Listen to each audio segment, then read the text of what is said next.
farmacéuticas de la UNR. También es docente de esta facultad en la cátedra en la materia de bioética, a cargo de la asignatura de bioética, y es bioquímica, farmacéutica y doctor en físico-química. Oscar de Paolo, quien es el secretario de Educación del Ministro de Educación de la provincia de Santa Fe, es docente e investigador de esta facultad, doctor en Ciencias Biomédicas y es director del Centro de Tecnología en Salud Pública.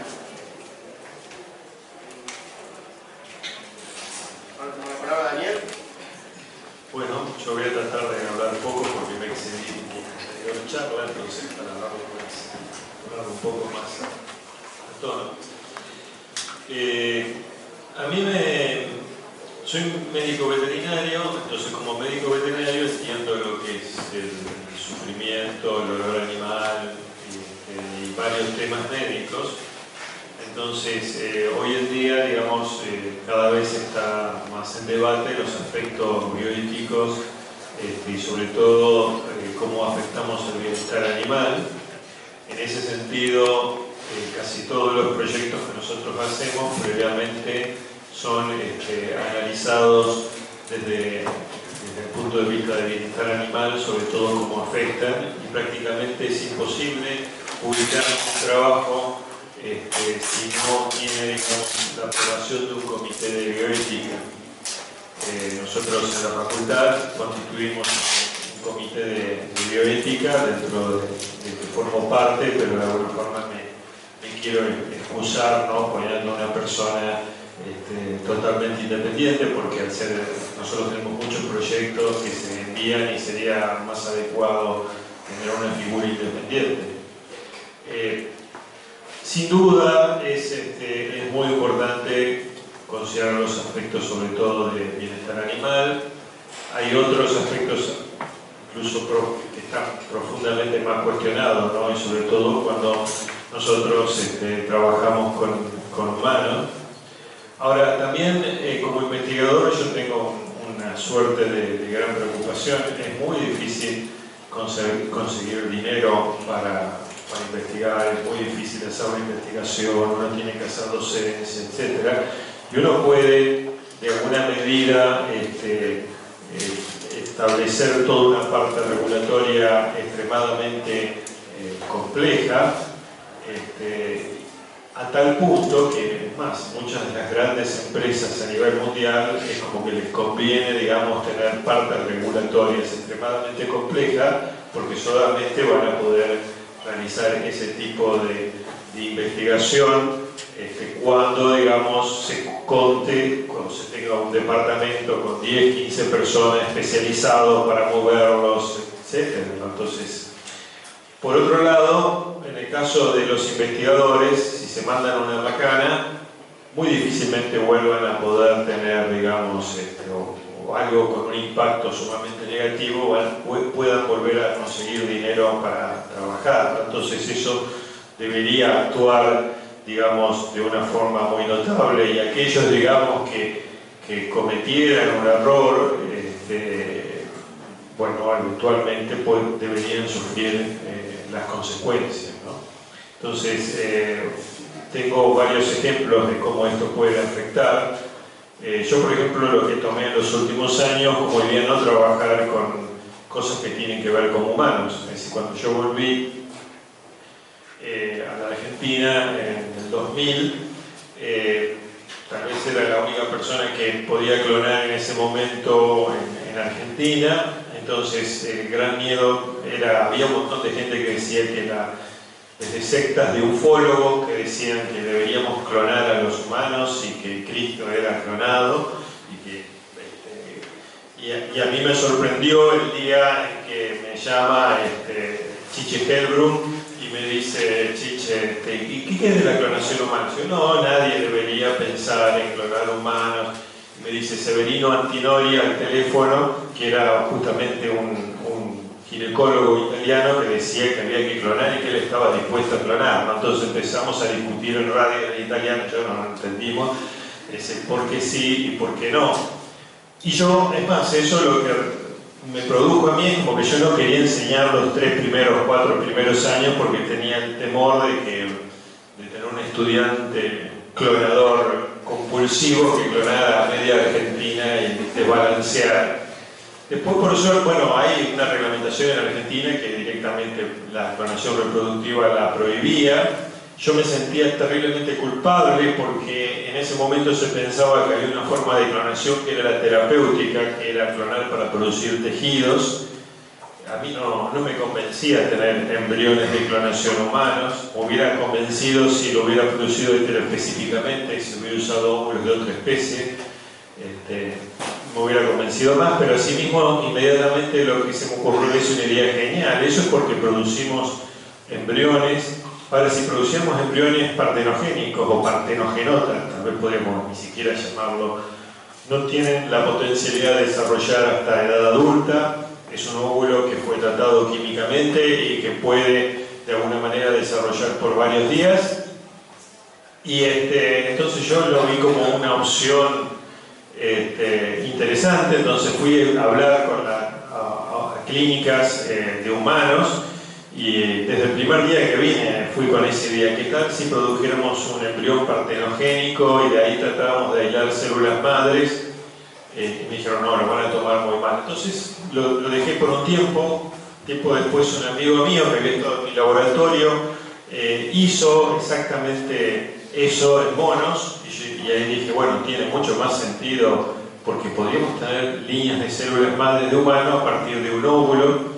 Y es más, empecé a hacer unas líneas para tratar de desarrollar unos óvulos más parecidos a la madre, jugando con la meiosis, con lo que me hacía sentir bien en el sentido que, bueno, tal vez producimos un embrión parecido a la madre, podemos derivar una célula madre a partir de un óvulo y tratar... entonces empezamos a hacer un experimento y con gente de afuera, inclusive de la Universidad de Michigan y con gente de Harvard, que nos mandaron para, lo que me gustó mucho, que nos mandaron para hacer un protocolo de control, digamos, viendo toda la parte, si era correcto, si era desde el punto de vista bioético correcto, y asesorado por la Universidad de Harvard. Cuando yo quería hacer el experimento, quise hacerlo con ovocitos que no maduraban, que eran de descartes, pero, digamos, uno de los colegas que trabajaba en la Universidad de Michigan dice, no, la solución, yo estuve trabajando con un coreano y la solución es usar óvulos de personas jóvenes. Entonces se revisaron todos los protocolos, se empezaron a colectar óvulos de mujeres jóvenes y en medio de una intervención una dijo que no tenía dentadura postiza y tenía dentadura postiza y tuvo una intervención complicada, ¿no? Entonces yo ahí ya me aterroricé y luego me entero que el coreano que decía que era mejor había cometido fraude y era uno de los, digamos, de los demonios de la ciencia, pasó a ser de los demonios de la ciencia.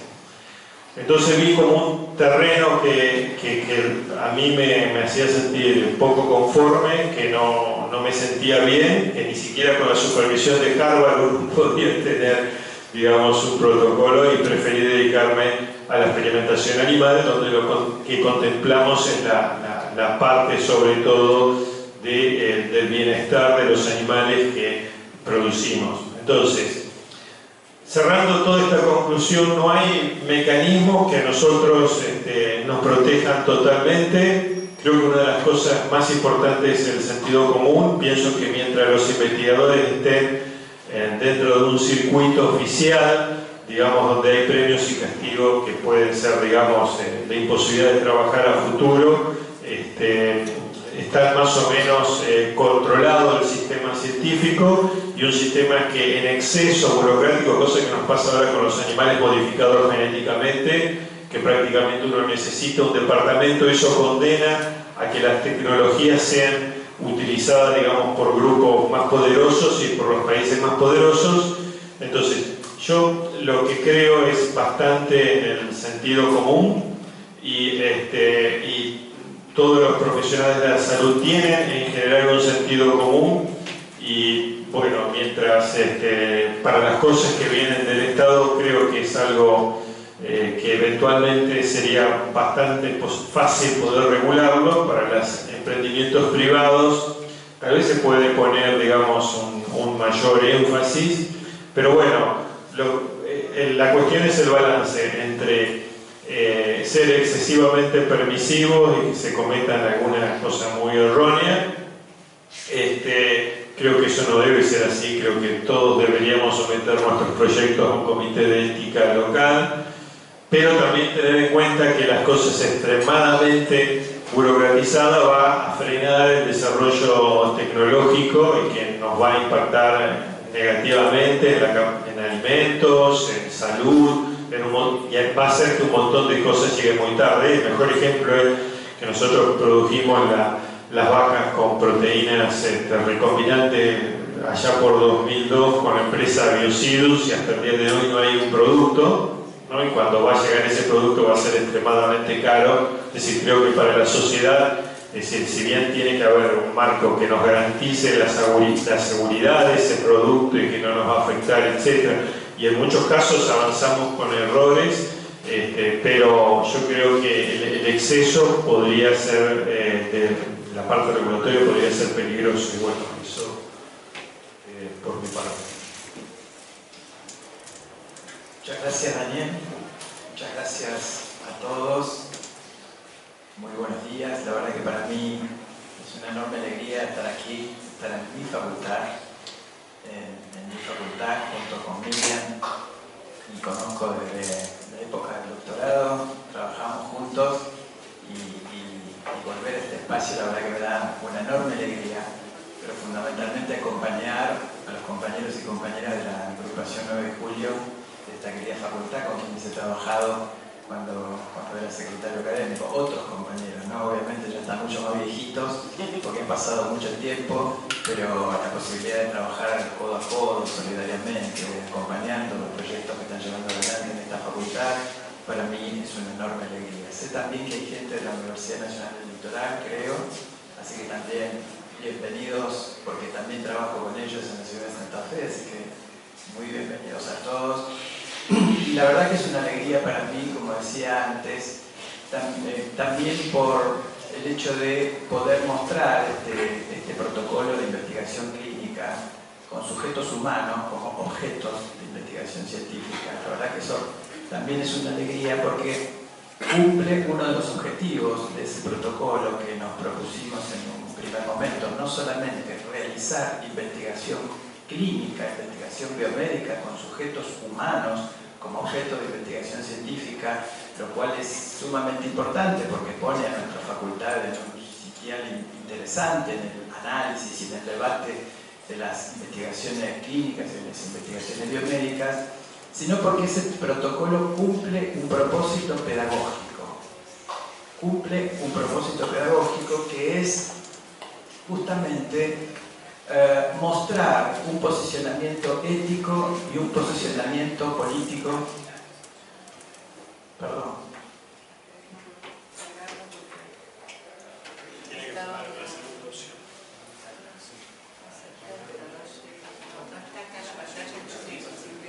Bueno, suelen ocurrir estas cosas.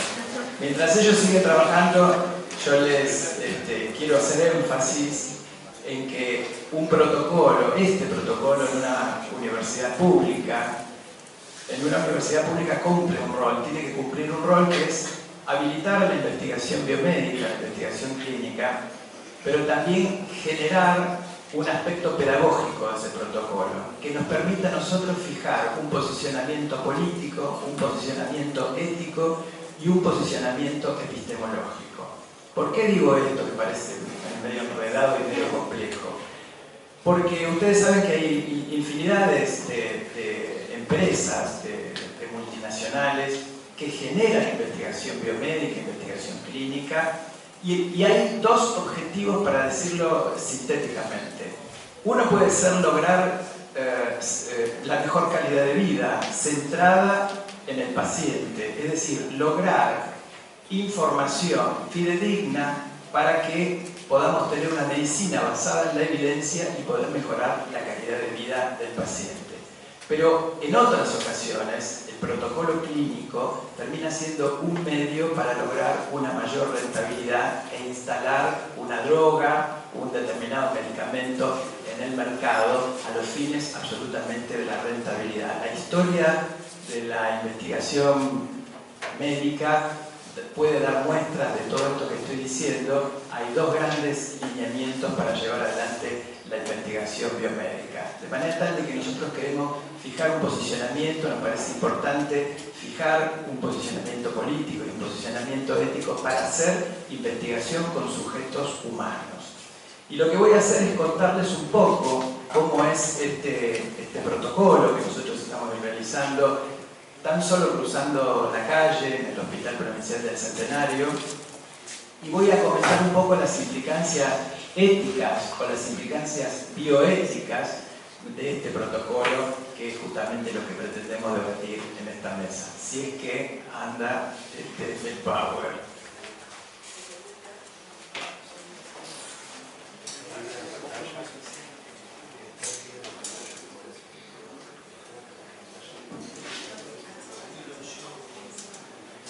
Configuración de pantalla 1. La duplicada.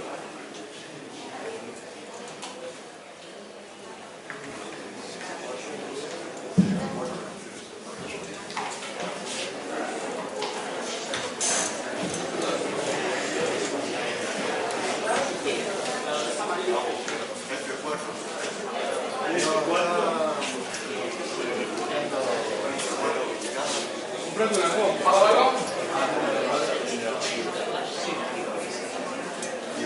No está duplicado.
Cuento rápidamente, el título de este protocolo es muy largo, es muy extenso, pero quiero comentarles rápidamente que se trata de la búsqueda de una proteína, de un fragmento específico de una proteína que proviene de un determinado tipo de tumor, el tumor de mamas, porque la investigación se remite a cáncer de mamas, de manera tal de poder buscar ese fragmento de esa proteína específica que generan determinados tumores específicos, que se denominan fenotipo tumoral HER2, es un nombre de ese tipo de tumor de mamas que es característico, que segrega una determinada proteína. Lo que nosotros hacemos en síntesis es tratar de seguir ese fragmento de esa proteína específica que proviene de un tumor específico, de manera tal de poder ver si podemos correlacionar los valores de esa proteína con la evolución de la enfermedad en el paciente.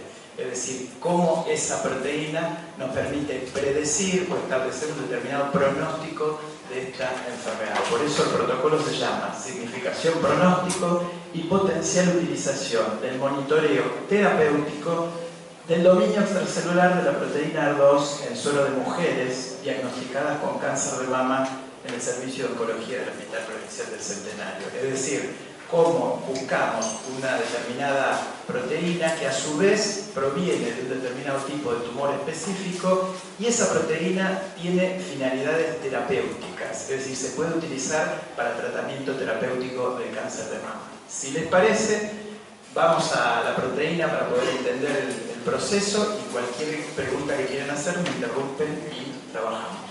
Siguiente, Miriam. Gracias. Esta es la proteína HER2, nosotros la llamamos HER2, el gen que la codifica se denomina HER2-Neu, viene de neuronas porque allí fue encontrada por primera vez esta proteína. Tiene un dominio intracelular, un dominio transmembrana y un dominio extracelular, que es lo que a nosotros nos interesa.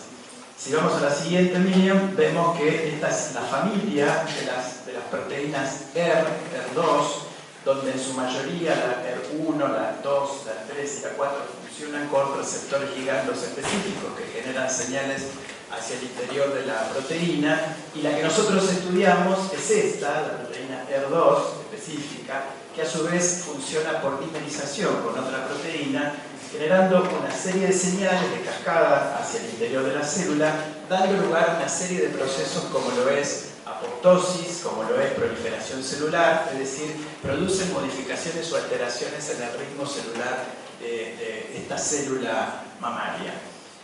Vamos a la siguiente, Miriam. Esta proteína R2 es una proteína que, como decíamos, es una proteína transmembrana y sufre, producto de su vida útil, un clivaje que elimina un fragmento, se produce un corte y elimina un fragmento de aproximadamente 90 kilodaltons al espacio extracelular que termina en sangre. Y esto era lo que yo les decía, una célula específica, una determinada célula de la glándula mamaria, genera por síntesis una determinada proteína transmembrana que luego de un periodo determinado cliva y va al torrente sanguíneo o el espacio extracelular. Esto es en el proceso de una fisiología normal en una mama normal.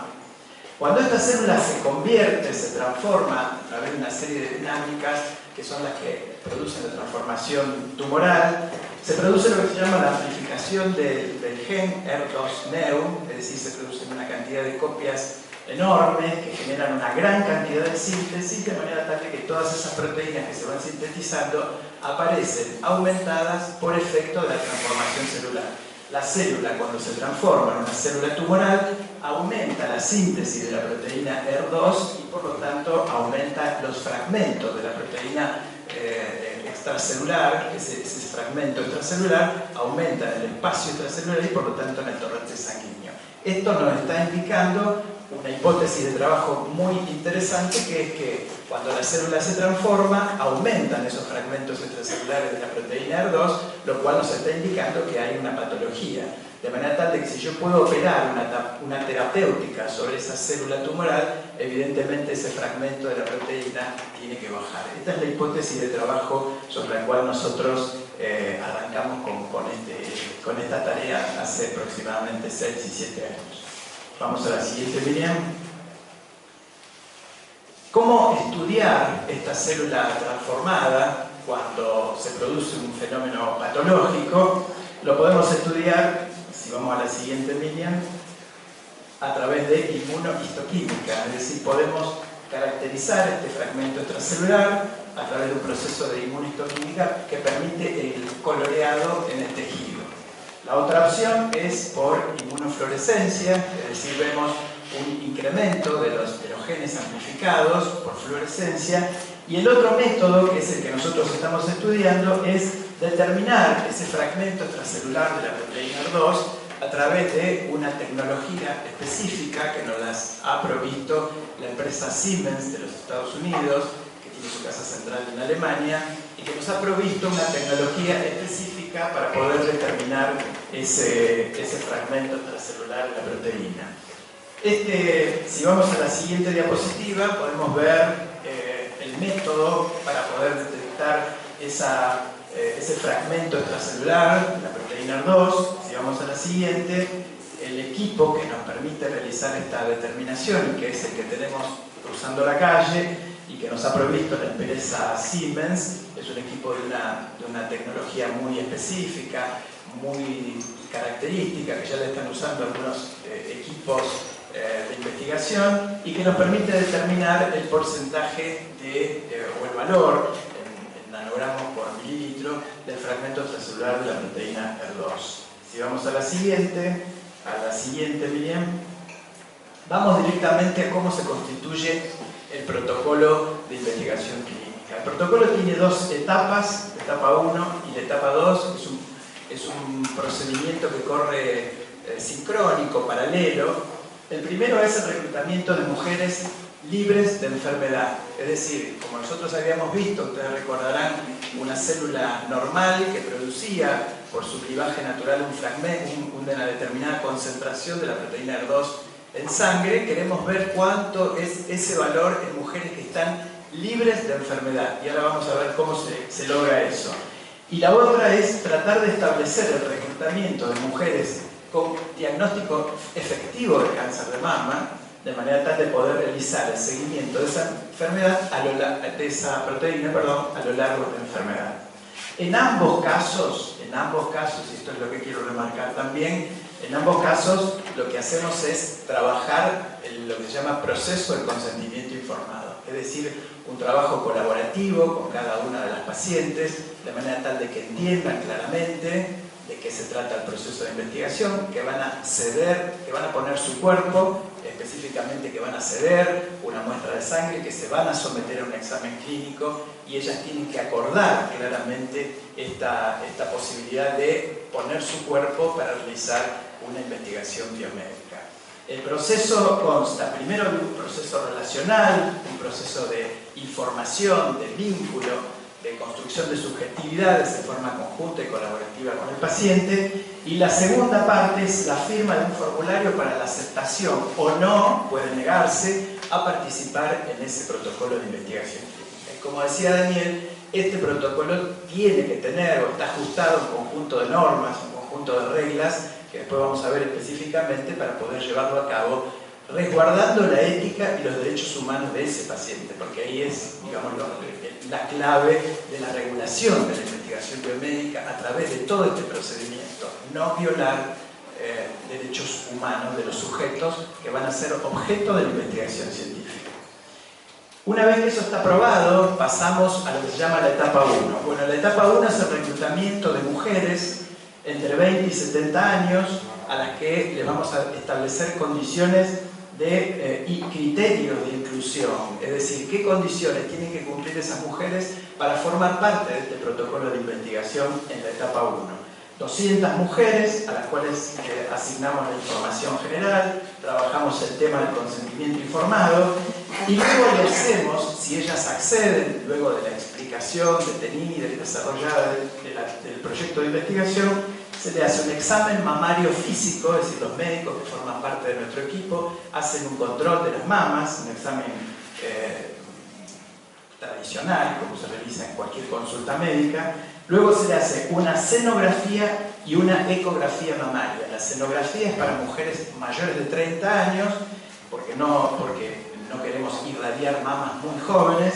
Entonces, entre 20 y 30 años se les hace una ecografía para poder determinar la existencia o no de imágenes sospechosas. O sea, tenemos metodología fehaciente para poder determinar la presencia de imágenes y la metodología clínica, la palpación clínica que realizan los médicos para ver si existen o no algún antecedente o alguna imagen o algún bulto sospechoso. Si estos tres exámenes dan negativo, es decir, no hay imágenes sospechosas, no se palpa ningún bulto, se puede pensar de que esta mujer es una mujer sana, que está libre de enfermedad. Si esto es así, se le toma una muestra de sangre, varias muestras de sangre durante bastante tiempo, para poder determinar lo que decíamos antes, fragmento extracelular de la proteína HER2, y poder determinar cuánto es ese valor en mujeres libres de enfermedad que hayan cumplido con este requerimiento. Les digo, este protocolo es uno de los protocolos más exigentes que hay, porque este tipo de condiciones generalmente no le establece ningún protocolo. Nosotros quisimos validar lo que se llama la línea de base, es decir, lo que sería un valor normal, y consideramos que lo validamos de esta manera, y somos uno de los pocos protocolos en el mundo que trabajan con este nivel de rigurosidad. Vamos a la siguiente. Vamos a la siguiente porque esta es una distribución que sugiere la empresa Siemens. Nosotros hicimos nuestra distribución, es decir, de la concentración de la proteína HER2 en sangre de pacientes de la zona de Rosario, que generalmente hacen su consulta en el Hospital Provincial del Centenario, en la Municipalidad de Rosario, en el Hospital Provincial y en LACSEC. Encontramos una distribución que no es una distribución normal, sino es lo que se llama una distribución log normal, que nos está indicando los valores de la proteína HER2 y el número de mujeres en las cuales encontramos esos segmentos, esas concentraciones de proteína.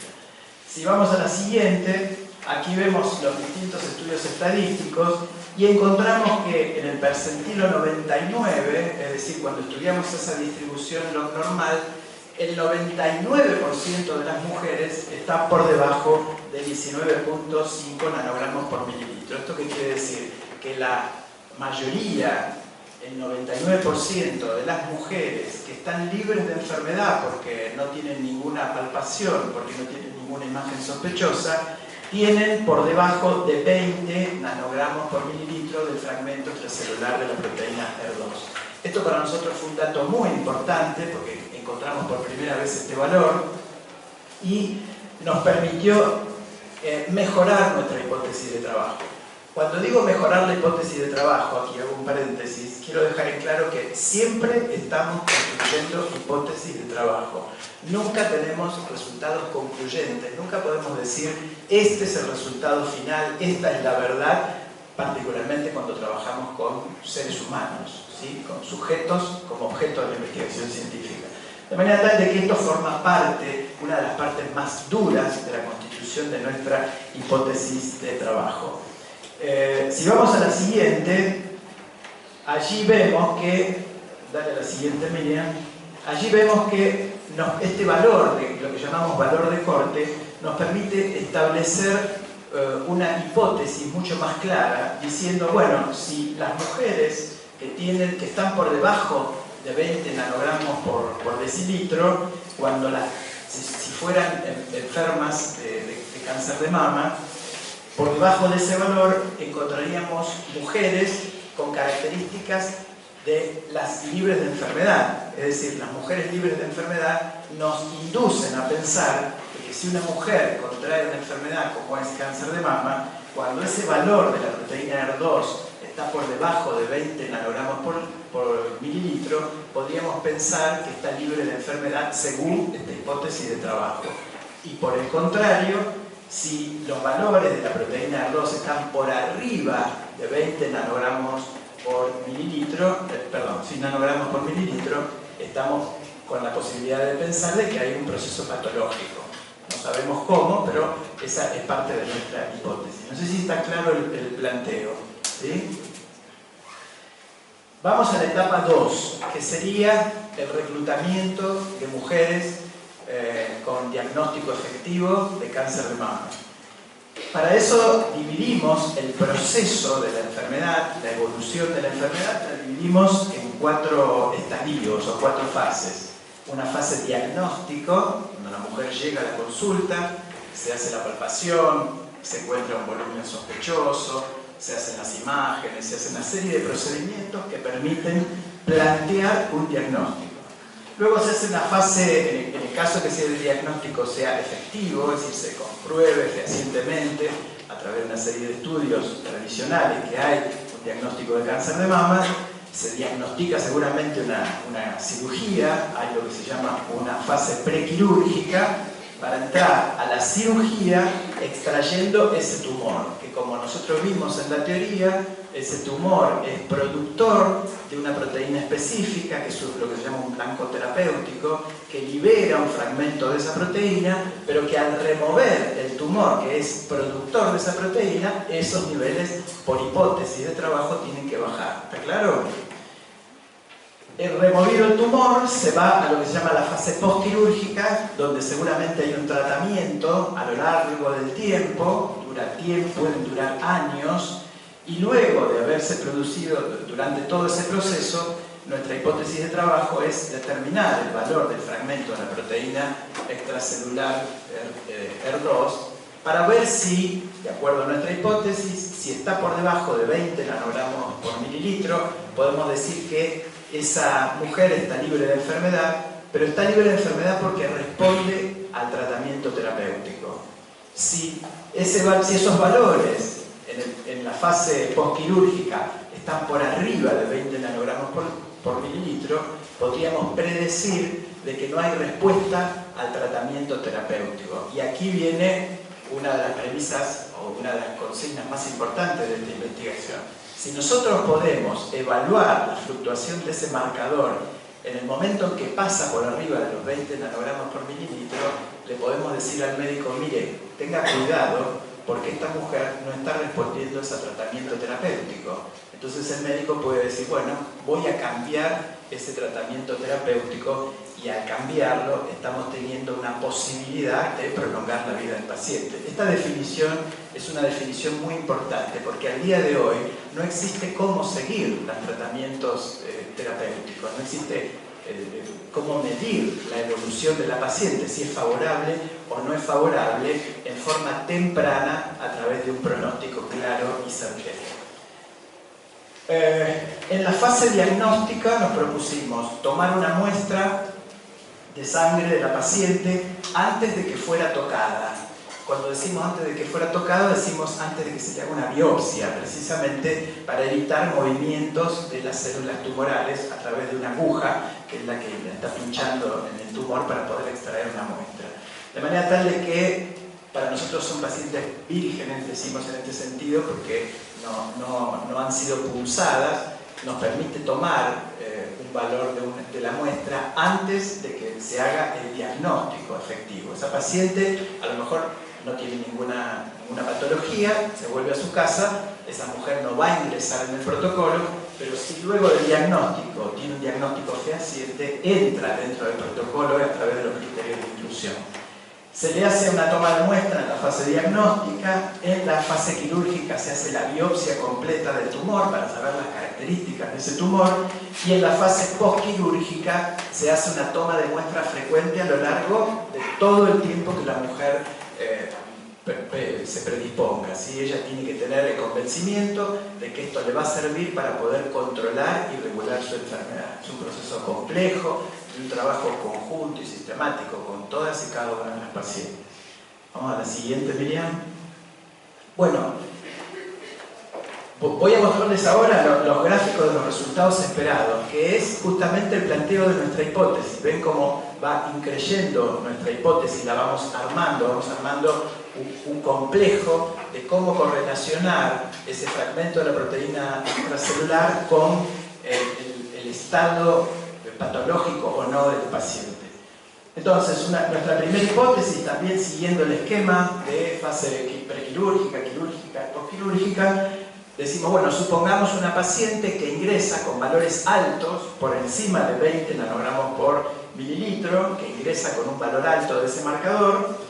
Cuando se le hace la cirugía, se extrae la fuente productora de esa proteína, por lo tanto el marcador tiene que bajar por debajo de 20, esta es nuestra hipótesis, y cuando se le hace el tratamiento terapéutico, que en el caso particular hay un medicamento monoclonal específico que va directamente a la proteína R2 para pegarse ahí y producir señales de apoptosis, y eso logra una regulación de la terapéutica, pero esta es una, hay infinidad de drogas que se pueden utilizar para el tratamiento terapéutico, pero si esa paciente responde al tratamiento terapéutico, de acuerdo a nuestra hipótesis de trabajo, tiene que estar por debajo de 20 nanogramos por mililitro.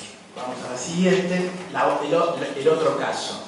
La misma condición que la anterior, pero una mujer que no responde al tratamiento terapéutico, por lo tanto es refractaria, se dice refractaria a la droga, ese valor tiene que ir incrementando. Si nosotros podemos mostrar este incremento, si podemos detectar este incremento, podemos decir al equipo médico que realice un cambio de la terapia. Y esto es muy importante porque si no viéramos este incremento, la mujer sigue con ese tratamiento, es refractaria y eso compromete la vida de la paciente.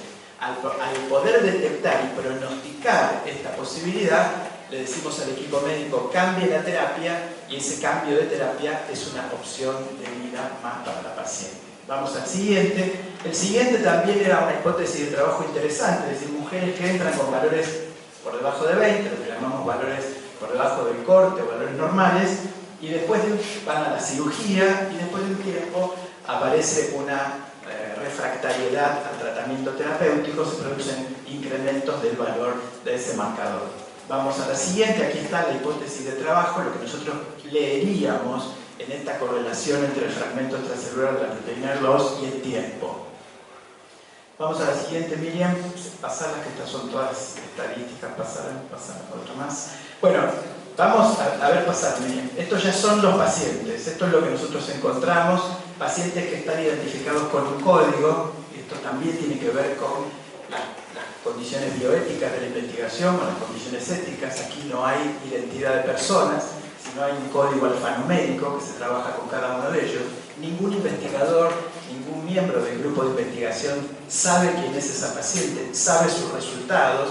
Se hace lo que se llama un registro único de esas pacientes, donde hay un único registro que lo tenemos mi tesista y yo, y tenemos solamente nosotros dos acceso a ese registro, y por supuesto los médicos intervinientes, donde ahí podemos ver la correlación entre este número alfanumérico y la identidad del paciente.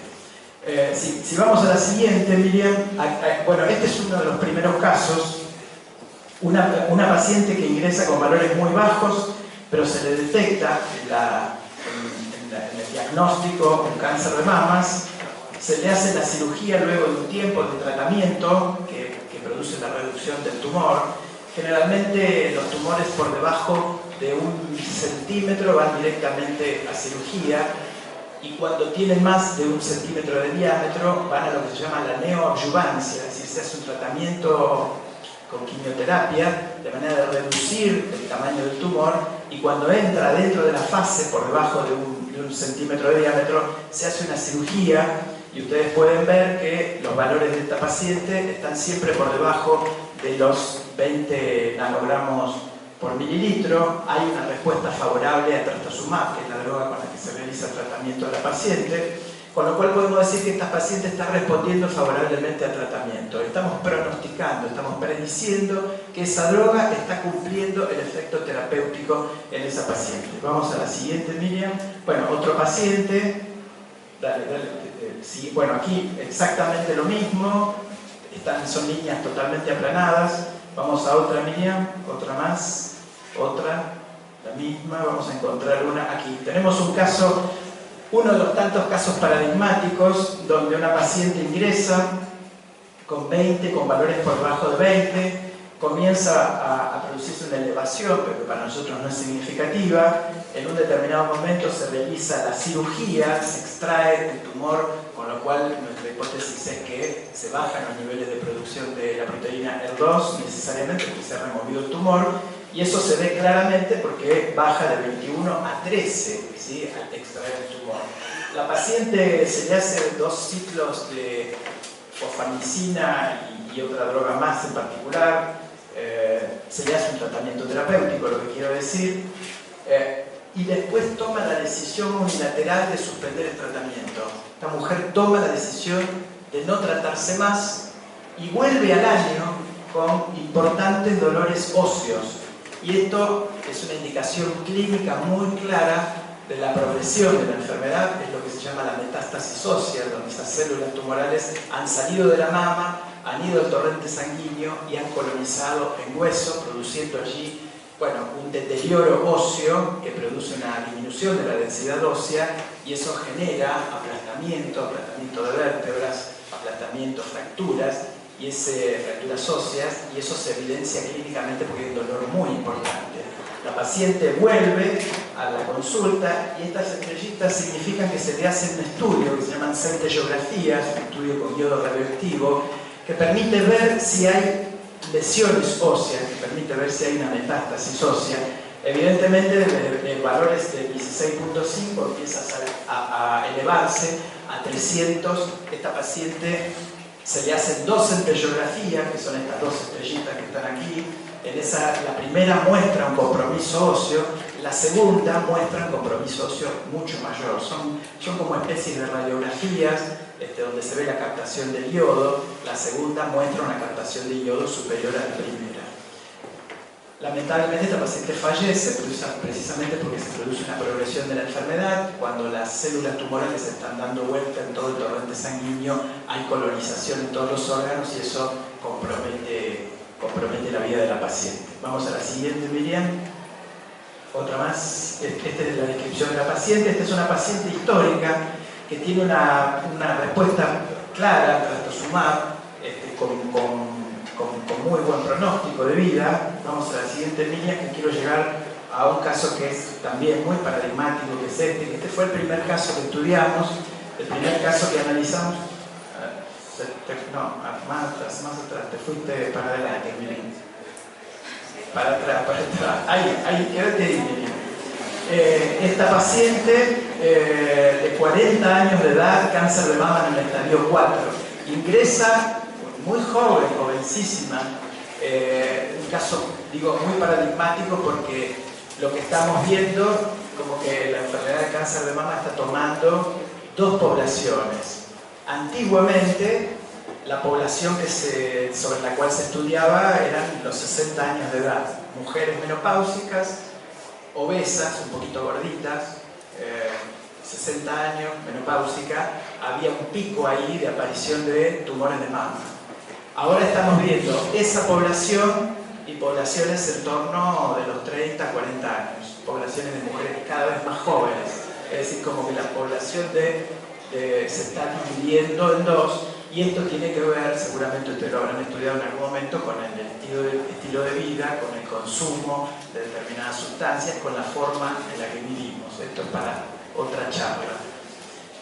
Ingresa una mujer con 40 años de edad, 14.9, el valor está por debajo del valor de corte.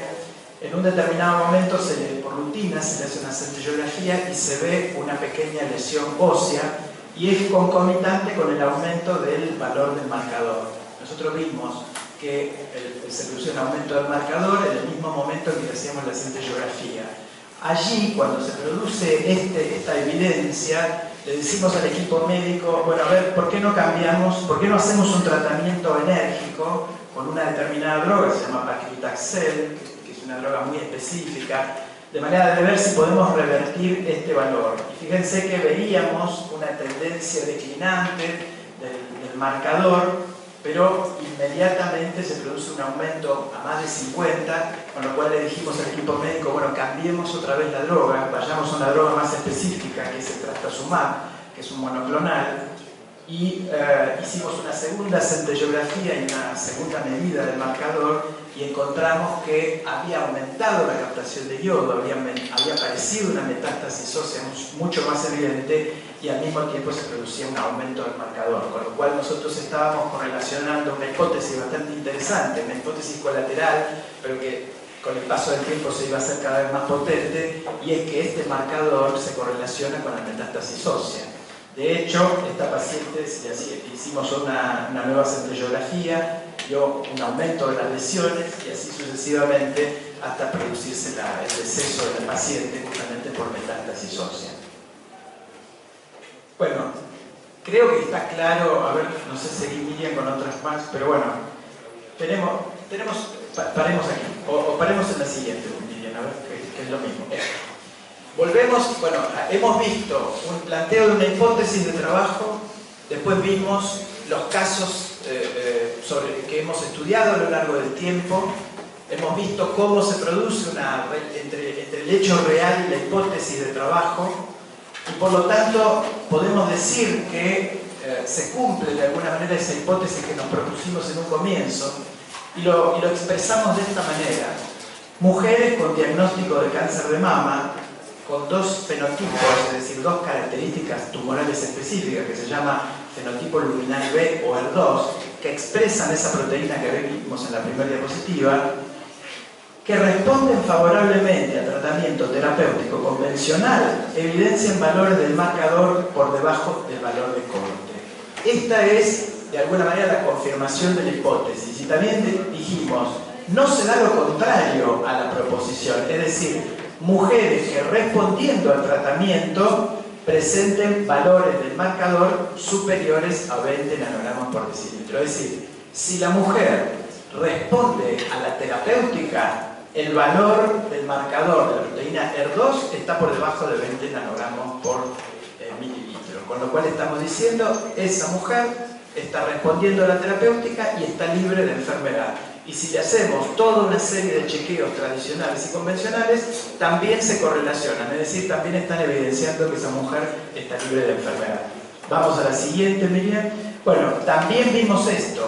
Vimos que casos de mujeres que ingresan con valores altos, valores por debajo, pero que no responden a la terapéutica, que son refractarias a la terapéutica, se correlacionan con el marcador. Es decir, mujeres con diagnóstico de cáncer de mama, fenotipo luminal B o HER2, que no responden a los tratamientos convencionales y que presentan centellografía positiva, allí agregamos esa hipótesis colateral, que la entendemos como una hipótesis que puede ser potente, muestran progresión de la enfermedad evidenciando aumento del marcador por encima del valor de corte. Y tampoco se da lo contrario, es decir, si es refractaria a la enfermedad, los valores del marcador nunca están por debajo de 20 nanogramos por mililitro. Es decir, esto le da potencia a la hipótesis de trabajo que nosotros nos hemos formulado. Creo que esto también intenta de alguna manera mostrar cómo se va construyendo una hipótesis en un trabajo tan complejo como lo es la investigación con sujetos humanos. Es un trabajo muy complejo, este es todo el equipo que está trabajando con nosotros, hay médicos, hay enfermeros, psicólogos, docentes del Hospital Provincial del Centenario, de la Facultad de Medicina, un equipo maravilloso, me animo a decir, un equipo adorable, de gente muy humanitaria que tiene un sentido de la profesión y una vocación de servicio enorme. Este protocolo es el resultado de un trabajo que nosotros realizamos con la empresa Siemens, un trabajo muy humilde, digo, porque nosotros no recibimos ninguna remuneración de la empresa Siemens, al revés de grandes protocolos donde hay una transferencia de recursos económicos muy grande a los investigadores, sino que tenemos un convenio que ha sido firmado por esta facultad junto con la empresa Siemens, por el cual la empresa Siemens pone el equipamiento para poder hacer esto y nosotros ponemos el know-how de cómo se hace el proceso del protocolo clínico y la reclutación de pacientes, que es lo más importante. Si vamos a la siguiente línea, aquí yo quiero detenerme para bajar un poco a lo que nos propone esta mesa. Implicancias éticas del quehacer científico. Yo diría, para que lo podamos pensar de esta manera, ética de la gestión para la investigación biomédica. La ética como un proceso deliberativo, como un proceso de consenso entre los sujetos, tiene que iluminar a la investigación biomédica.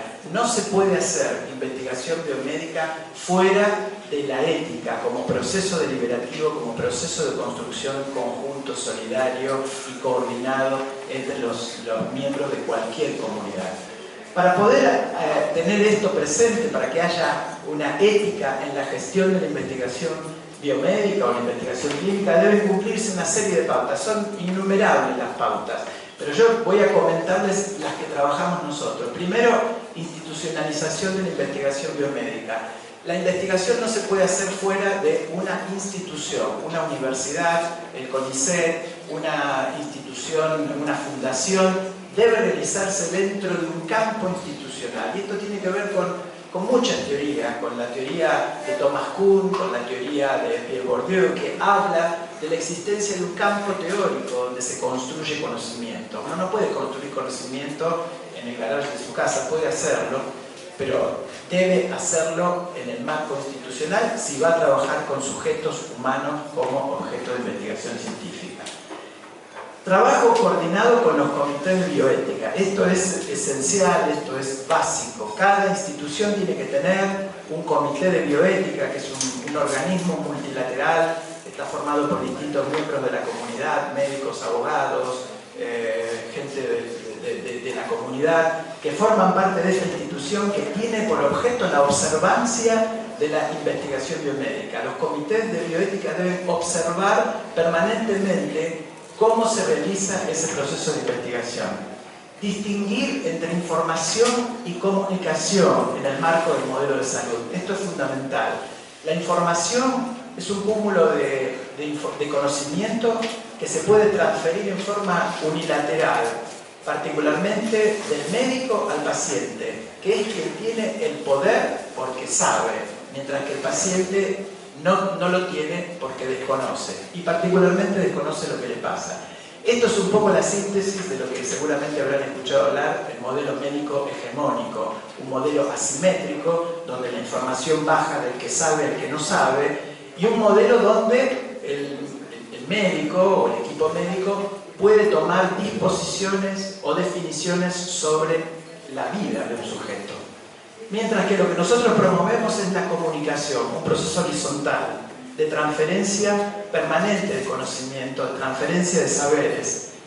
El sujeto sabe, tiene un saber, tiene capacidades cognitivas propias que deben intercambiarse. Perdón, que deben intercambiarse con el equipo médico. No es lo mismo la información que la comunicación. La comunicación permite la construcción de subjetividades y permite reconocer al otro como un sujeto deseante, con defectos, con virtudes, como cualquiera de nosotros. Distinguir entre sujetos de investigación y el objeto del conocimiento. El objeto del conocimiento para nosotros era el fragmento extracelular de la proteína ER2, mujeres diagnosticadas con cáncer de mama, que iba a un torrente sanguíneo, etcétera, etcétera. Pero esa información nos la proveen mujeres, nos la proveen sujetos, personas, de manera tal de que es necesario distinguir entre el sujeto del conocimiento y el objeto de la investigación. Crear vínculos con los sujetos, esto es fundamental, es parte de la comunicación como instancia de replanteo de la vida, es decir, pónganse en el lugar de una mujer que va a ser diagnosticada con una enfermedad de estas características, implica un replanteo de la vida. Por lo tanto, los equipos deben acompañar con herramientas pedagógicas para producir ese cambio en la vida de la persona. Fortalecer los procesos de subjetividad, justamente construir una autonomía que le permita al sujeto, al paciente, al sujeto como objeto de investigación, tomar decisiones. Creo que fui muy largo y muchas gracias.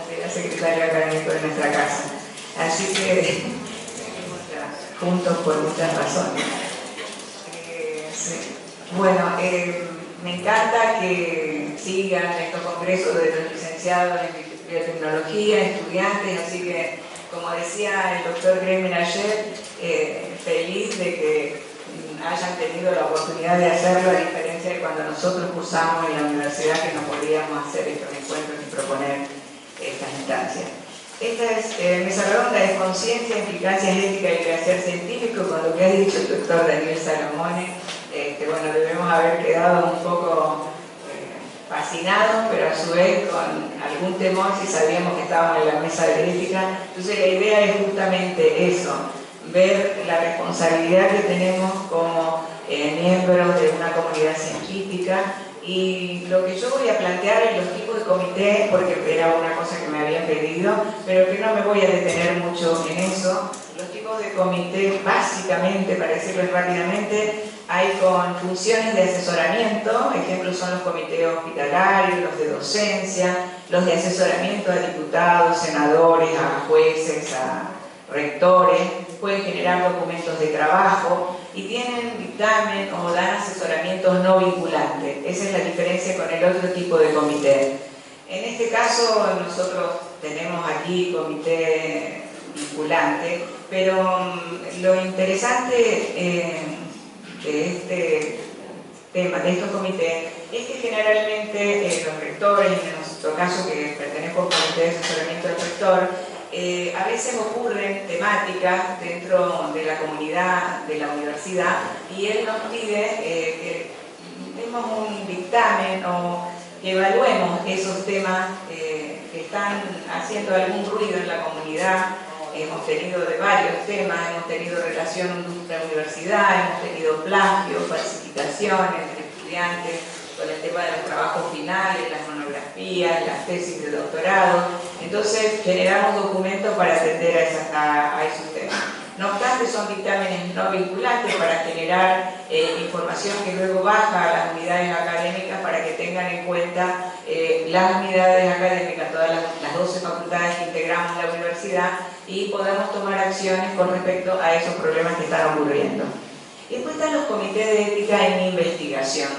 Esos son muy específicos. Yo pertenezco a uno específicamente de ensayos clínicos multicéntricos que ocurre aquí en el Hospital Centenario. De hecho, nos ha tocado evaluar el doctor Oscar Di Paolo. Este comité hace la evaluación del ensayo clínico y de proyectos de investigación de otro tipo.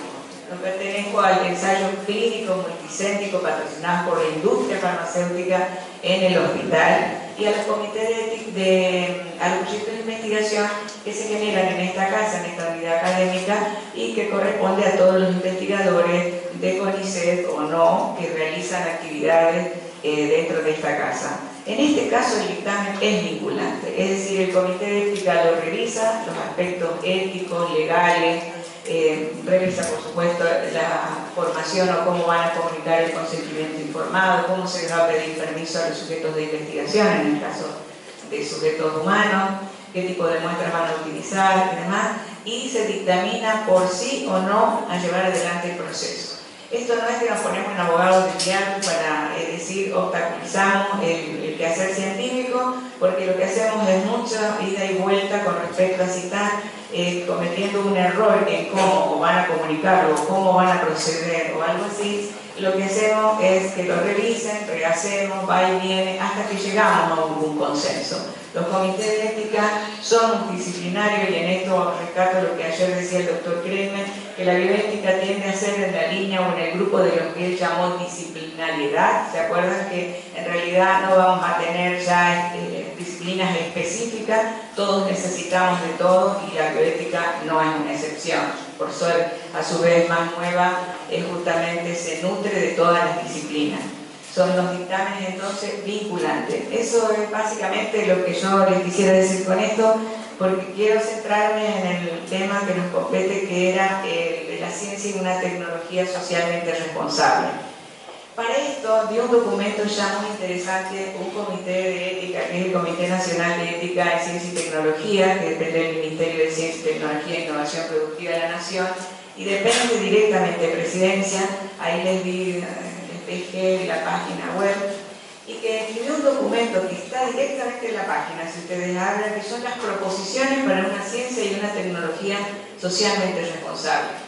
Yo lo que quiero de este documento, aunque lo puse todo porque éticamente no corresponde que corte y sin permiso, así que lo dejé, pero marqué en rojo las cosas que quisiera que nosotros tengamos en cuenta como futuros investigadores. Ustedes como investigadores, si ya lo son, porque acá puede haber estudiantes ya o preparando tesinas que están haciendo investigación, o sea, tenemos una población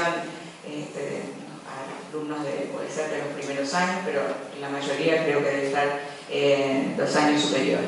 Entonces, en esta propuesta que nos hace el Comité de Ética de Ciencia y Tecnología, nos marca los principios rectores que nosotros tenemos que tener como investigadores. Obviamente que no nos da solo los lineamientos, los principios rectores para los investigadores, da para los investigadores y para las instituciones también. Cuando uno habla de ética de la responsabilidad, y ustedes saben que ética de responsabilidad podemos dividirla en 3 grupos, los alumnos ya lo habrán escuchado: ética de la responsabilidad individual, que en este caso estamos hablando de investigadores; ética de las responsabilidades públicas, que son más bien los deberes que corresponden a los estados para cumplir las cartas constitucionales; y las deberes que corresponden a los ciudadanos del mundo, que es la responsabilidad planetaria. Si vamos a hablar estrictamente aquí de la responsabilidad individual, tendríamos que basarnos en estos principios rectores, que el primero, como ven, señalé derechos humanos, prácticas democráticas, bueno, no señalé, sectores más vulnerables, cuidado del medio ambiente y biodiversidad, señalé equidad y el beneficio del conocimiento, libertad de investigación y desarrollo de análisis crítico y de la creatividad innovadora. Estos son los principios rectores para todos, para investigadores y para las comunidades. Vamos al que nos competen únicamente a los investigadores. para cumplir estos principios. Y la idea es que esto no sea una carta de buenas intenciones. El Comité de Ética de Investigación, luego, haciendo uso de las declaraciones internacionales y tratando de hacer cumplir las normativas basadas y adaptadas, adoptadas obviamente por nuestro país, va a tratar de hacer cumplir estos lineamientos. En el primero es investigar con honestidad y rigor intelectual. Parece una torpeza estar aquí para hablarles de esto. Sin embargo, muchas veces, en muchos casos, tenemos que no ocurre esto. De cualquier manera, este comité de ética no lo va a detectar. Eso ya va a estar más en un comité editorial, probablemente en un comité de pares. Segundo, rechazar todas las formas de fraude científico. En fraude entendemos tanto fabricación de datos como la falsificación de datos. Con respecto a este tema es el que nosotros tuvimos que hacer el documento a pedido del rector, porque encontramos una cosa que publicada directamente en los diarios, se proponían personas para hacerles los trabajos finales de tesina, los trabajos finales de tesis a estudiantes de nuestra universidad. Se ofrecían por los diarios directamente, y lo que encontrábamos ahí es que en algún momento vimos que eso constituía plagio. Hacíamos directamente al principio cortes de las tesis, que apareció una obviamente como modelo en el comité, y uno contrastaba y eso simplemente era un copiado y pegado de Google, y empezamos el recorrido hacia atrás y encontramos que era plagio. Nosotros entonces constituimos ahí un documento que ahora lo tienen todas las facultades, y que los jurados se comprometen a revisar este punto en el caso de los estudiantes, tanto sea de trabajos finales como de tesina. No estoy haciendo responsable de ustedes, no correspondía el caso de esta facultad, pero si así lo fuera, no importa, también debiera decirlo, que ocurre demasiado. Este era el fraude, perdón. El caso que tuvimos era de plagio, es decir, apropiación sin otorgar el crédito debido de ideas, procesos, resultados o expresiones de otra persona, incluyendo aquellas a las que se tuvo acceso en la evaluación de un proyecto de investigación o de un trabajo inédito. Así que lo traigo.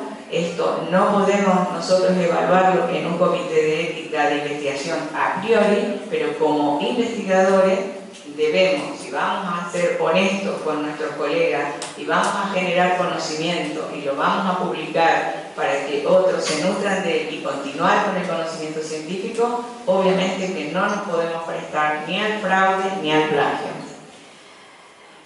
En el cuarto, por ejemplo, que señalé el respeto, la no discriminación. En el cuarto señalé un pensamiento crítico y reflexivo.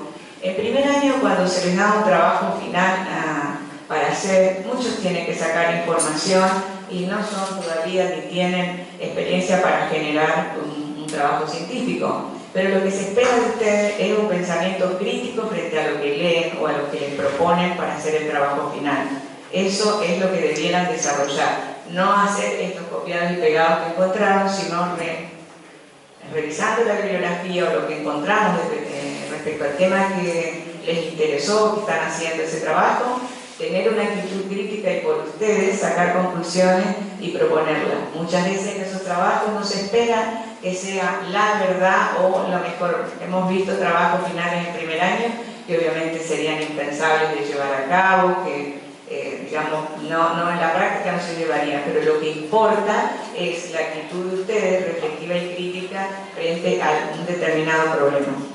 El quinto, le señalé obligaciones, dedicación y asignación de autoría. Eso es todo un tema dentro de las tesis de doctorado, de los trabajos científicos, quién es el director, el becario, dónde va ubicado. Bueno, no me voy a detener en eso, pero trae mucha agua en ese tema.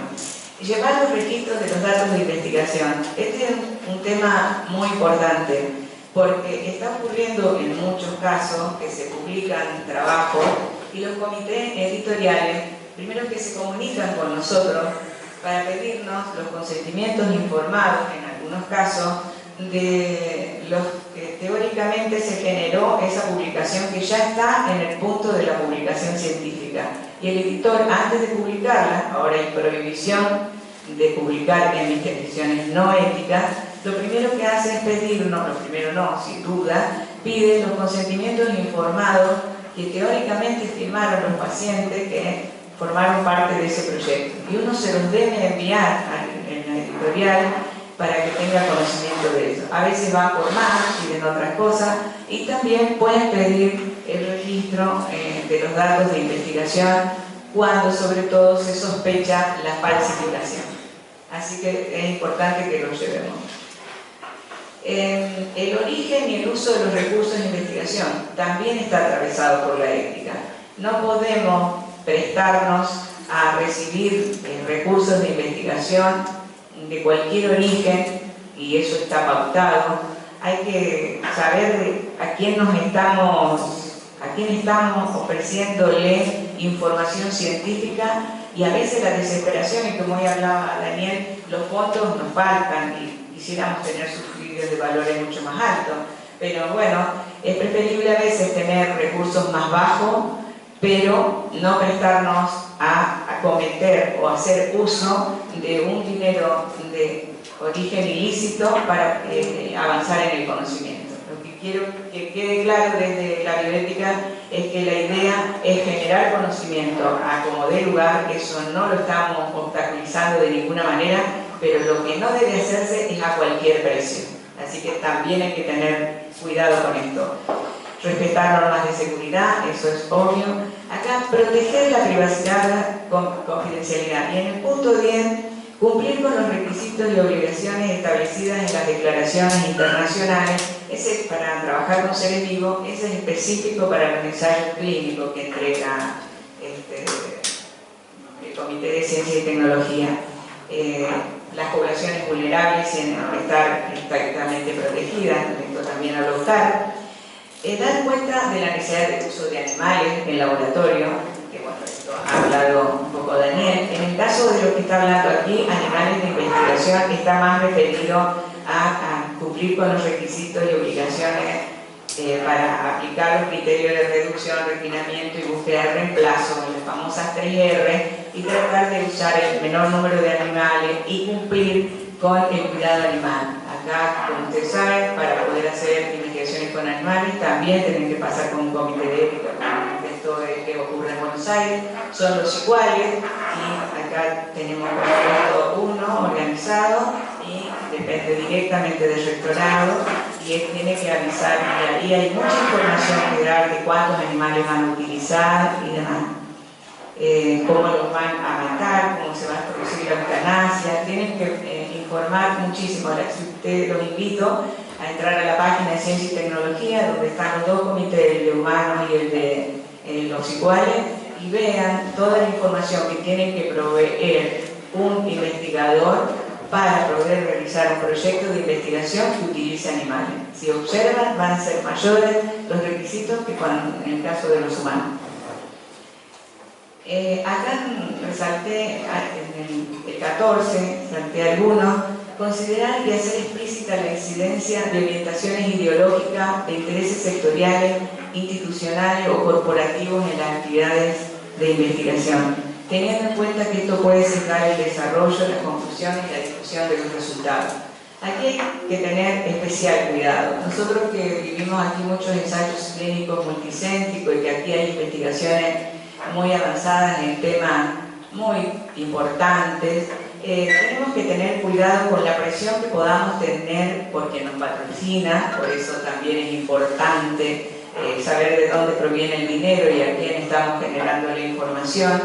Entonces hay que estar muy atentos y ser muy cuidadosos del conocimiento que generamos, para quién es y qué presión y qué uso pueden hacer. Ustedes saben que insistimos siempre en esto, que la generación de conocimiento en sí misma no tiene absolutamente ningún problema. El tema es el uso que se le dé al conocimiento. Ahí tenemos el tip de la cuestión. Por eso a veces hay que preguntarse a priori, porque no estamos exentos de que exista alguien que haga mal uso del conocimiento. Y hoy Daniel hizo justo una observación, y luego la dijo también aquí en la mesa, con respecto a que uno puede generar un conocimiento para animales, pero estamos ahí de que pase a sujetos humanos. Entonces, ¿cómo podemos nosotros dirigir, cómo tenemos que nosotros formarnos como investigadores para saber hasta dónde Lo que podemos hacer, debemos hacerlo, porque como poder, podemos. De hecho, ha manifestado que muchas cosas de las que se hacen en animales podrían hacerse en humanos. Ahora, debemos hacerlo. ¿Quién pone ese límite o dónde? ¿Cómo cuestionar eso y quiénes serían los actores para dar esa información? Esa presión, ya estamos sobre el tiempo, esa presión puede llegar a sesgar el desarrollo de una investigación, los resultados de la investigación. Los conflictos de intereses, es el punto 15, es obviamente comunicar y difundir los resultados con precisión y claridad. Acá es recomendable, dice, no difundir resultados de investigaciones a través de medios de comunicación masivos. Esto es muy importante y ayer Kramer se refirió a eso. Nosotros no podemos generar o dar información a los medios que puede leer cualquier persona o público en general que genere expectativas sobre soluciones o respuestas a algunas cosas. Nuestros estudios son generalmente potenciales y es un médico el que nos va a dar respuestas sobre una terapéutica. Puede ser muy mal dirigida una información por un medio de comunicación para generar un impacto en su publicación y generar en la población una cierta ilusión que después es muy peligrosa y no estamos de acuerdo. De hecho, esta facultad ha hecho reuniones con los medios de comunicación y si no nos permiten revisar las publicaciones, no les permitimos institucionalmente que la hagan. La tienen que hacer los investigadores por separado. Proveer información relevante para aplicar el principio de precaución. El 17 es un punto importantísimo para mí. El principio precautorio dice aportar en aquellos casos en que el conocimiento científico disponible razonablemente permita suponer que el uso de tecnología o el desarrollo de determinado campo de investigación podría tener consecuencias moralmente inaceptables para las generaciones presentes o futuras. Es decir, que ocasionaría daños potencialmente significativos e irreversibles cuyas causas, magnitud, probabilidad o naturaleza serían inciertas.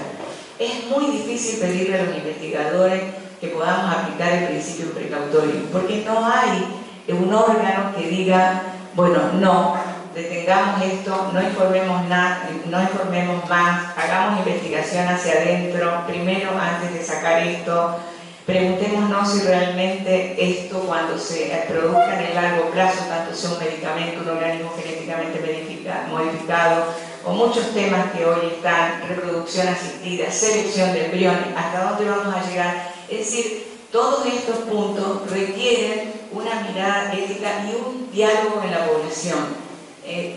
Una discusión que tenemos que darnos, con la que insistió mucho Kramer ayer. Reconocer y respetar las diferencias culturales.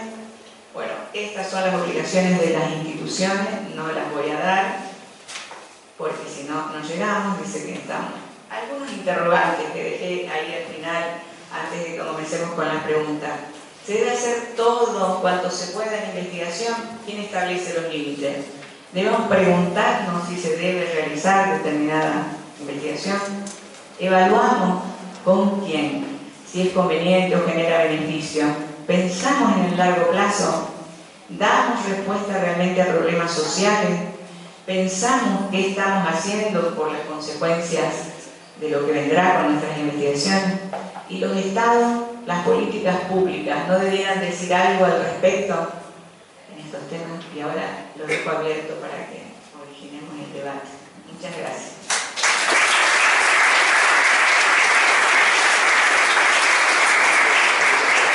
Bueno, ahora como estamos bastante pasados con el tiempo, vamos a hacer algunas preguntitas, no muchas, 2 o 3. Yo tengo una pregunta para Daniel. ¿Qué consideración hay que tener a la hora de implantar un embrión en una madre sustituta? Bueno, antes que nada, podría responder, te voy a responder, pero tal vez para centrarnos más en el foco de la bioética de esta discusión, lo que voy a hacer es terminado, digamos, me voy a quedar para contestar tu pregunta, algunas que quedaron inconclusas, pero no, pareciera que no es tanto, no es importante para ser breve y responderte ahora, pero en todo caso después lo continuamos discutiendo y nos centramos ahora más en la parte de bioética, ¿no? pero no es tan importante porque la madre recipiente está preparado de alguna forma para tener antígenos extraños que son los del padre, entonces no hay ningún tipo de ataque en general, digamos, si es el embrión de la misma especie. Y